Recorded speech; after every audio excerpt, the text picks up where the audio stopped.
You are listening to the Global Psychosis Network. Global Psychosis Entertainment presents the Jimbo Trashy Podcast. Everything is a conspiracy. Everything is a conspiracy. Everything is a conspiracy. Everything is a conspiracy. It's the Jimbo Trashy It's a Podcast, conspiracy. where everything is a conspiracy, even you are a conspiracy. Tonight my guests are Mike Checker and Scott Gaisford. How you guys doing? Pretty good. Doing alright? Yeah, something like that. Have you ever seen that commercial? The car sales commercial? No, what's Where the that? guy's like, yeah, so we did some research on the internet and we're just like trying to make sure this car's safe or whatever. And then the sale guy goes, nah, you know, what's safety? And they're like, you know, like when we have children and we're going to put them in this vehicle and they're not going to kill them. And he's like, who's really counting? And they're like, well, we did research and it showed that these cars that you're selling here are like some of the worst on the market. And he's like, I don't know if that's too reliable. And the guy goes, finally the other guy responds, he goes, nah, it's real research. I don't know why. You remind me of like Robert De Niro when you do that. Robert De Niro? Just like, not working out for you, man. Even the facial expressions. Yeah. That's where the video podcast would have came into play back in the day. I eventually want to go back to video again because I think like audio is cool, you know, but most people are just gonna kind of tune it out. It's gonna be something they're gonna listen to. Yeah. If it ever gets to that point, maybe when they're like in their car or fucking at work or some shit, just playing in the background. But video people, or if it's video, they're gonna want to watch it and like pay attention. Well, with video, you know, you have the option to do either or. You know, so if you really don't want to watch it or you're doing some other bullshit, and you could have it on the background and it still makes sense. But like Mike and Mike in the morning, you know, like, and Colin Cowherd, the Herd. It's not really like, it's a radio show. They're the dudes, they're sitting in their frickin' booth, and it's the guy one-on-one, or the two guys sitting there in their desk, you know, and they're doing a regular radio show, but for some damn reason, it's essential that I watch it on like TV. Like, I love it. I used to listen to it at work in the morning because it's on it so early, and it just wasn't the same. Well, you better be careful if you go to video, though, because with a specimen like myself, it's too many hits, dude. It's going to overload your system. Know, right? There's going to be way too many people tuning in to see. You gotta make sure you put on your best suit and all that, and fresh haircut. No hoodies. I'll shave every day, you know. So this CM Punk fan incident, do you guys think that CM Punk reacted accordingly, or was that a mistake on his part? Yeah. Oh, actually, was it Saturday night? Mike decided that he was the end-all be-all. He was my wrestling savior. Unless he says it's so, I have no opinion. I can't speak about something unless he agrees. Or unless he tells me I can't. That's not true. That's not true. He was telling me that I'm not a wrestling fan based on one small trivia question, one small incident. All of a sudden, I only like PG wrestling. I never liked ECW. Wow. I could give an F about any other wrestling, but Mike somehow Mike is in my head. He's not paying rent, but I guess he should be because he was telling you. He went on for 2 or 3 hours about how basically that he was the almanac when it came to wrestling. Well, I am. It's true, and I wasn't telling you what. I wish I would have saved the conversation. I wasn't telling you what you should think. I was telling you the things that you think that are correct. I was telling you that, oh yeah, this right here is good, but this right here is bad. That's all. I wasn't saying I wasn't saying you believe this and that's the bottom line because Mike B said so. Well, I'm pretty sure I could formulate my own opinion. I don't need you. I know. I don't need to run it by you first. No, you don't. But I was just letting you know that you might want to in the future. It might benefit you. Thank you for clearing that up. like brother love, I preach the truth, you know. And I only do this, Scott, because I love you. I don't know. I mean, I think CM Punk might have acted and made an error in judgment Because, I mean, I understand people are pushing them and shit, and, like, you know, fans shouldn't be doing that shit. Yeah. But what if you just did a spinning backhand? What if you fucking hit that little kid in the Cena shirt right there, you know? You're right. And then what happens, you know? Shit would have totally hit the fan then. Yeah. Well, you know, I understand it's a WWF show, WWE, whatever. I still call it WWF. PG. And I don't like calling it WWE. But anyways, it's a WWE show, and okay, it's different. But what I'm getting at here is that, have you ever been to an XPW show, or a MexPW, or a Mex Pro show, or a Pro Wrestling Guerrilla show? These guys go out into the audience, okay? And I've seen some funny shit. These guys go out into the audience, man, and there's people that are there while these guys are punching and slamming and jabbing forks into their opponents' heads, just right in the middle and underneath, and hitting them and tapping them. And if you get punched out by a wrestler, that's an honor. I know it. It's an honor. And I was at a XPW show the other night, or not the other night, months back, and this guy named Vinny Massaro was fighting another guy named Carnage, and it was called Unlucky 13 match or something like that. And the winner of the match was the guy who stapled $13 bills to his opponent. Like, with the staple gun, you staple it to the guy. That's like beyond wrestling, dude. That's just like torture. And so they were out in the audience, right? And it's so fucking funny. They're out in the audience, like just in the middle of everybody, dude, knocking over the people's seats and like kicking people in the face, you know. And I run right into the middle of the action. And there's just some drunk dude sitting there minding his business, moved out of the way, like, I'm getting the fuck out of here, let these guys do their thing. This guy, Vinny Massaro, gets shoved into this guy, and his back's kind of up against like a railing wall area. So he kind of gets shoved, and this fan with a beer in his hand he just kind of like gives a little like shove off of him, not like just to kind of deflect it. Yeah. Okay. And this fool Vinny Massaro has the staple gun in his hand, turns around and cracks this guy right in the frickin' face and drops him. Oh, shit. And we're all just standing there like, did that just happen? And this guy gets up and he's just busted open and he's bleeding. And the security like rushes him and like starts to like about to throw the guy out, you know? And the guy's like, like, just poor guy, dude. I saw the whole entire thing, dude. And I was like, and I was telling the security too after they did it, I was calling them like assholes. I was like, you guys are pricks, man. That guy wasn't doing anything. And I know Vinny Massaro from the past, from XPW shows. I've met him a couple of times. He's a big dickhead. How do they not get sued for that kind of shit, you know? Because they can't have a big budget to be pulling that kind of stunt. You would think, you know? Well, the thing is, with the CM Punk thing, he didn't get fined. He's not going to get suspended. The press release that WWE gave out was security wasn't in place properly where they should have been, or they Yeah, I think it's their bad, for sure. Well, it was in Sacramento too. They don't know no better up there. You know, like they could. I went to the Vengeance pay-per-view, and like it was when was it Chris Jericho won the Undisputed title, and basically like before that match happened, or like not, I mean during the match actually, like 5 minutes before Booker T ran out, the fucking security's like, hey, you know, you have to get inside here. You can't stand over here. I'm like, why not? Like, oh, you gotta go. You gotta move. Something's gonna happen over here. So basically for like 5 minutes it was all clear. And then, sure enough, here comes Booker T out of nowhere, you know, does this thing and then hops the fucking rail. And there was like, you couldn't even get that close to him. You could probably get like how me and you are. That's about as close as you could get. They should have done some shit like that, you know. So they fucked up. Well, How security's bad. Have you been to a wrestling event at Staples? Yeah. It's like, you know how there's like maybe 15 or 20 rows of chairs from the ring that are just level. Not this past SummerSlam, but 2 years before that. We went there when it was Nexus versus WWE or whatever, and we had floor seats, and you know Jericho was there, you know all my guys were there, and I tried to run up to the you know the guardrail to take pictures, and they were like, if you went 2 rows past where your seat was, they were all business. They're like, yeah, you have to put your phone down, go back to your seat.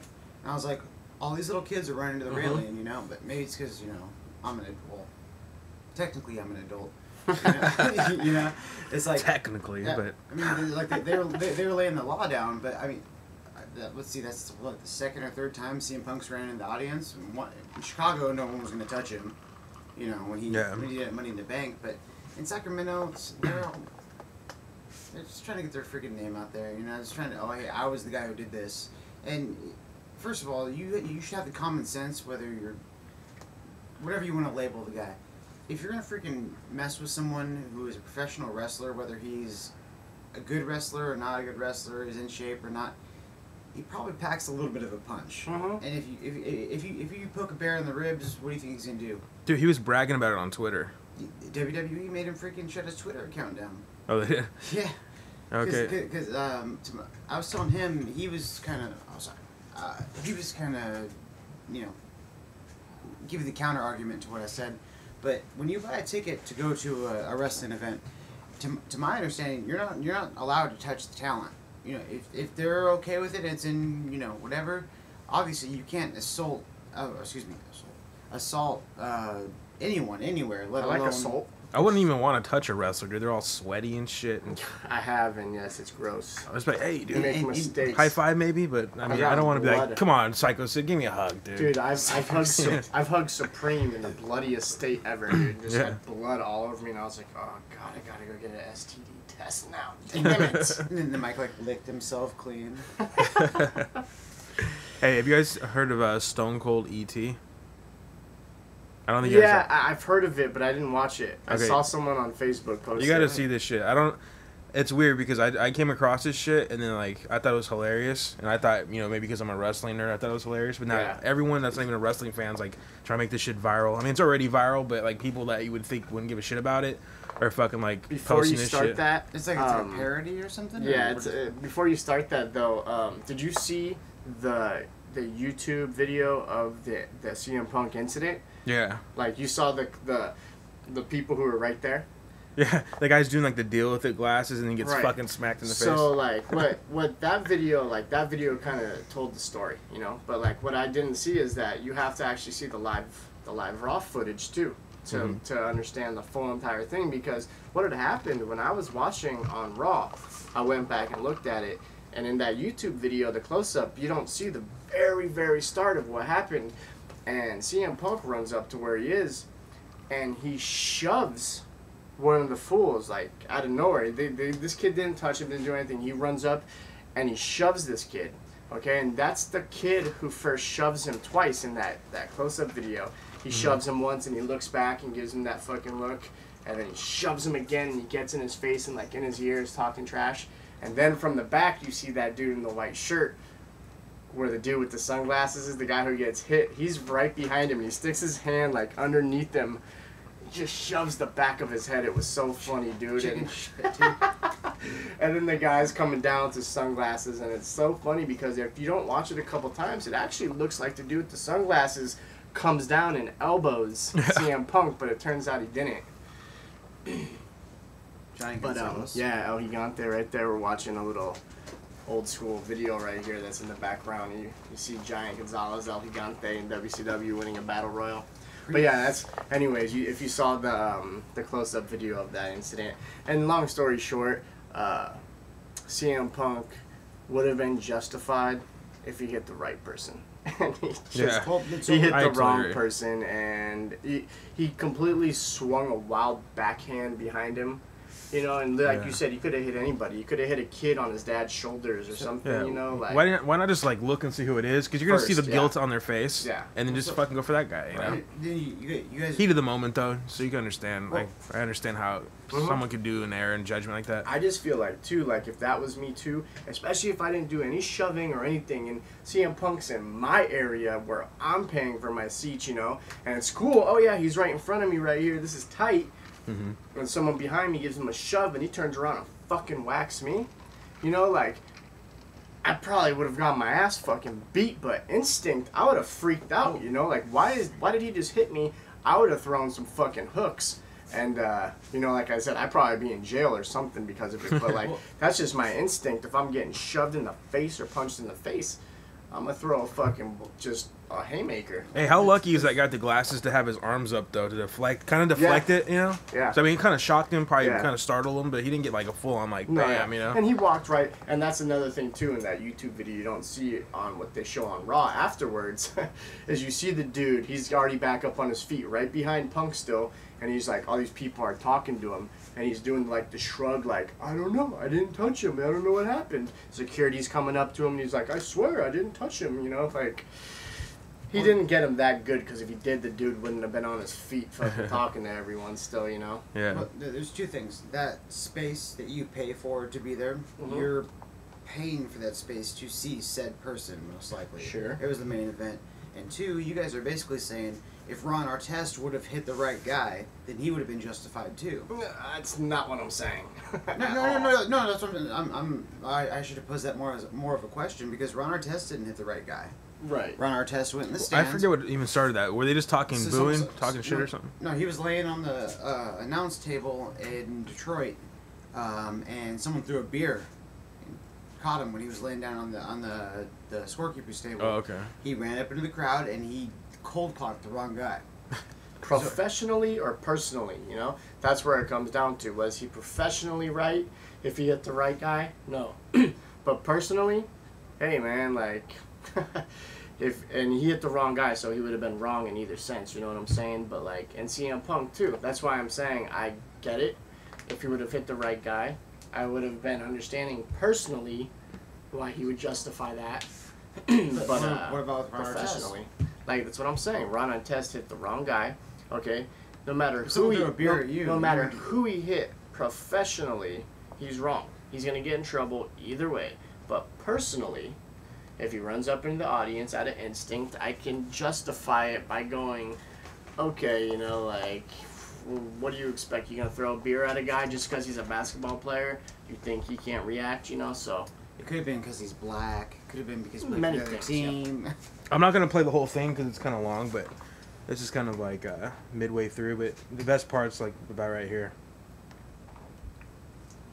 This is Stone Cold ET, and I just want to order a couple White Castles to go. Sorry, can you repeat that again? I said Stone Cold ET would like a couple cheeseburgers and maybe a drink, and I'd like to get out of here as soon as possible, and that's the bottom line. Hey, do you want to come on? This is Stone Cold ET, and I want to order a couple cheeseburgers, and that's the bottom line. This is You know Stone Cold ET like to come to White Castle, order a couple cheeseburgers to fill me up before I whoop some ass. Give me a hell yeah if you're down with Stone Cold ET. Oh, hell yeah! Cause Stone Cold ET likes whooping ass. When Stone Cold ET rides a bicycle, I ride along, I ride it hard, just like the Texas rattlesnake when he's done whooping Vince McMahon's ass. Where did this go? This is gold. What? What'd you say, ET? What? I said I want to order 2 cheeseburgers, and that's the bottom line.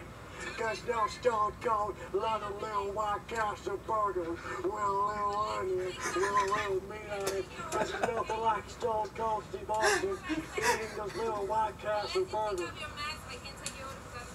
You know Stone Cold like a little White Castle action. Well, I'm busy fighting off aliens when I'm busy beating the crap out of Will Smith and in a Penn State or being a robot. Stone Cold ET is gonna whoop some ass. Give me a hell yeah. Oh, hell yeah. Stone Cold ET is gonna whoop some ass. Look at the head bob. The head shit's fucking hilarious, dude. Hell yeah. But his Stone Cold impersonation is spot on, dude. That might have been the greatest. Yeah, that's another thing too. That sounded like Stone Cold in that fucking mask, dude. That was. I can't believe I didn't watch that before. It's just this guy's just some like dorky looking fucking wrestling nerd guy, but he can do some fucking great impressions. That's not the only one he does. He does fucking Stone Cold. He does Goldust. He does Vince McMahon. He does Triple H. Like he does like a whole bunch of them, and like they're all like they're not like as good as Stone Cold ET, but like they're all like decent, you know. Dude, that right there is that guy's ticket. Stone Cold ET. Yeah. I can't even like I like I said I saw that on Facebook the other day. I saw someone posting it, and they even said this is great, you know. And I was meh. I didn't even watch it, but holy crap, dude, that was definitely worth every penny of my time right there, dude. I'm gonna go plaster that all over my fucking Facebook. You have tonight. to. Yeah. That's so genius, dude. For anyone that listening, because I know you guys can't see this shit, just if you're curious, Google Stone Cold ET or go on YouTube, type in Stone Cold ET, and you'll find this guy's shit, and it's fucking hilarious, dude. This guy's Stone Cold Steve Austin impersonation is spot on. He does numerous characters, like I said. Even his Triple H, like he'll put on a wig and like he doesn't sound like exactly like him, but he sounds like his mannerisms, and he has like a certain. He can say a couple words that do sound like Triple H, so it's kind of like okay. And he does a Randy Orton one where he's like standing out, he's like his torso's out of the car, and he's like doing that shit, like he's pulling up to the fucking McDonald's, like. What is that? What he does? He just goes to drive-thrus and orders food. He does drive-thrus, orders food, and he like does whatever their mannerisms are, and does like their voices and but shit. But that's what it is. He just orders food as the wrestler. That's his thing. Yeah. Oh, okay. I mean, he does other stuff too, but I looked at all his videos, and he started just doing like random fucking things, and then all of a sudden like evolved into just doing fast food things. Right. That was the most popular thing. Yeah, I think the fast food's good because they have to talk to you. You know? That's what's good about that one, because anyone else can be like, leave me the fuck alone if they don't want to be a part of it. But you want that reaction of someone that doesn't know what the hell's going on. Yeah. So fast food's like the perfect thing. The freaking head bob was so classic, dude, when he was doing it. And damn, his voice was perfect in that, dude. He does a good job on that shit. I want it with the little onions and some mayonnaise and mustard. Oh, and hell! some cheese. Yeah! Fucking. Alright, so to change the topic here off of wrestling,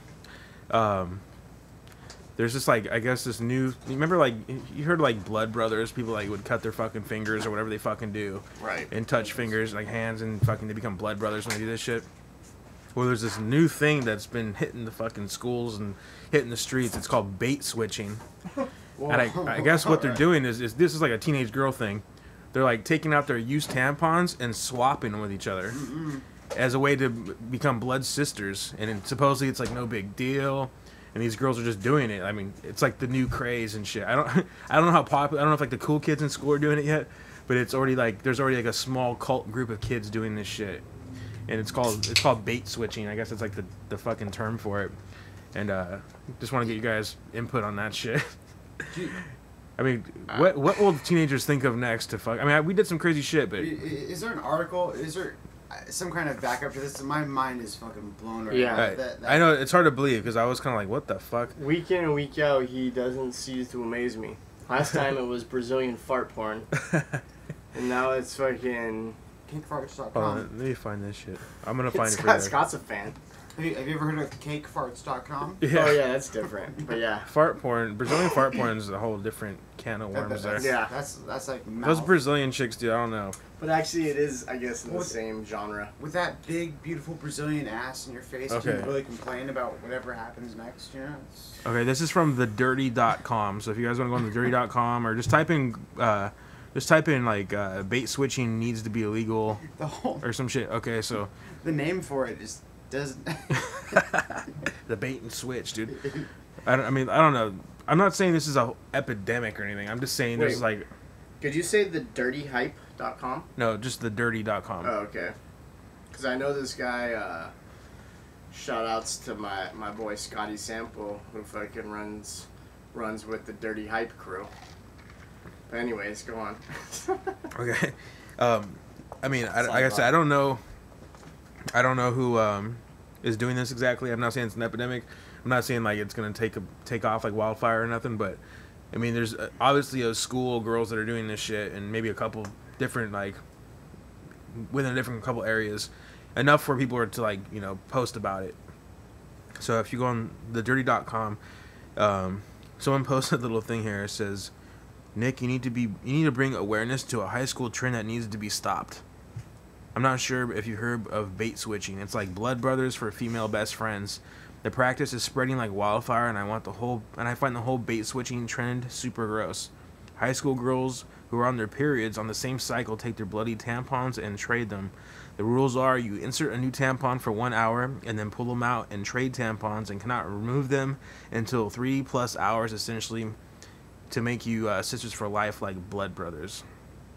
So, I mean, I don't know. The way this website's kind of spinning it might even be like an urban myth, but I mean, I'm just saying what I've heard here on the net here, and there's people that are like talking about it and shit, and I don't know. That's even if it isn't true, what the fuck, you know? You, I mean, I don't know. There's people that fucking eat shit and film it on camera. So if people are doing that kind of stuff, then I think anything's possible.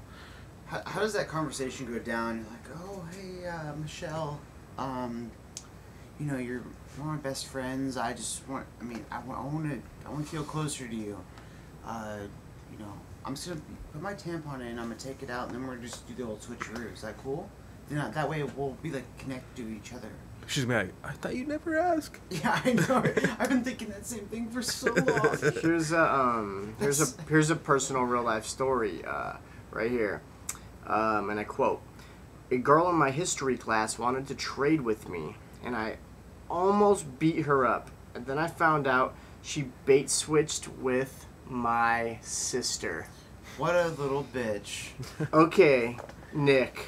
We must stop. Okay, then this goes fucking on to fucking what you were talking about them wanting to make it illegal, and this is to bring awareness from it.